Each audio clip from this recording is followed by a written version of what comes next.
Баршаңызға сәлем. Бүгін сіздерге қамыры өте жұмсақ, дәмі керемет болып шығатын сосиска в тестенің рецептімен бөлісетін боламын. Барлық қажетті ингредиенттерді төмендегі описанияға қалдырамын. Ең алдымен қамырын дайындау үшін жылы сүтке шым-шым тұз, 1 ас қасық шекер және 1,5 ас қасық ашыту қосып жақсылап араластырамыз.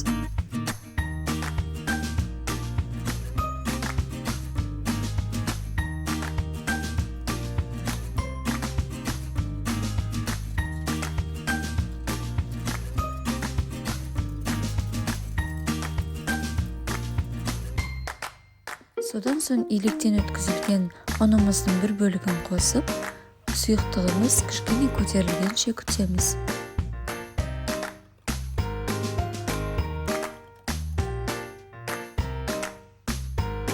Сұйықтығымыз көтеріле бастағанда 2 ас қасық сұйық май қосып, одан соң қалған бөлікті ұнымызды қосып қамыр илейміз.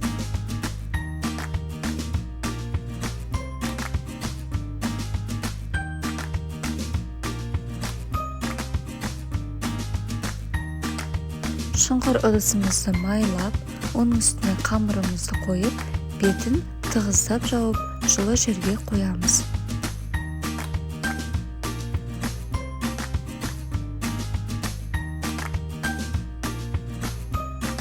Қамыр 40-45 минутта көтеріледі.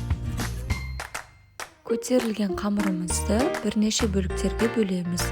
Менде 9 штук шықты.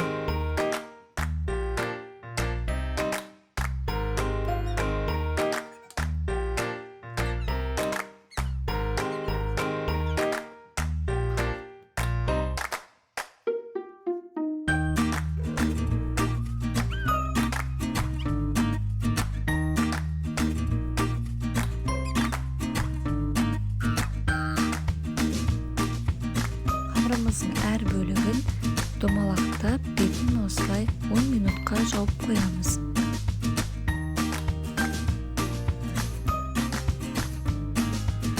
Қамырымыздың бетіне жағу үшін осылайша жағындысын дайындаймыз. Ол үшін бір жұмыртқаның сары уызын, ақ уызынан бөліп алып, 1 ас қасық сүт қосамыз.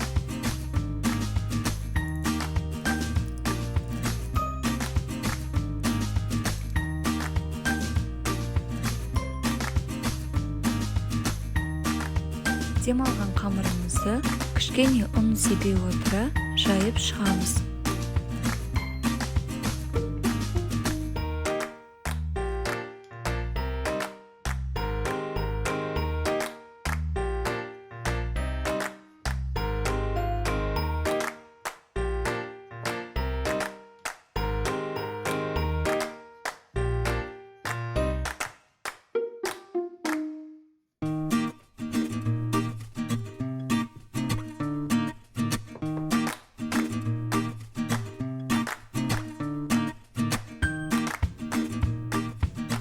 Дәл видеодағыдай етіп, шетін кесеміз.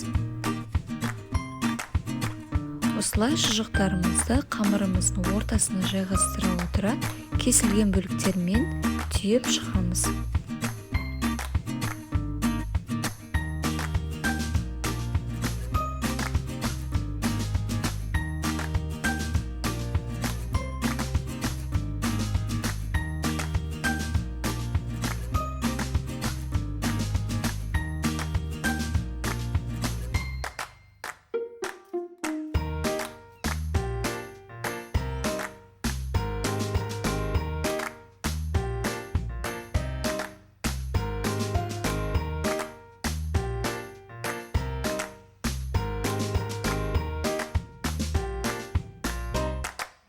Дайындаған жағындымызды қамырымыздың бетіне жағамыз.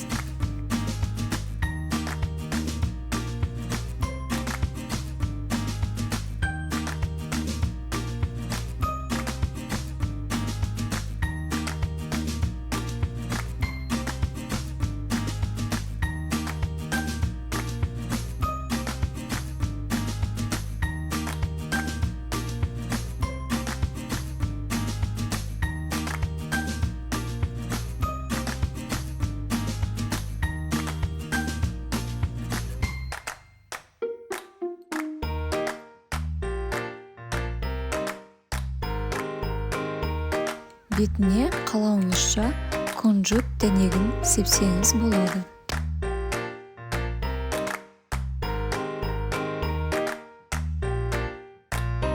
180 градуста 30 минутқа пісіріп аламыз. Осылайша біздің қамыры өте жұмсақ, дәмі керемет болатын сосиски в тестеміз дайын. Мен қалған қамырдың бөлігіне пирожки да жасай салдым. Менің рецептіммен жасап көріңіз, бір жасағаннан өте керемет болып шығады. Іші толығымен піседі.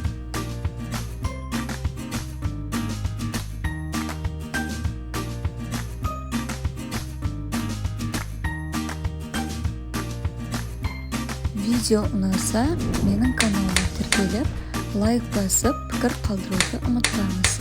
Алда көптеген рецепттермен бөлісетін боламын.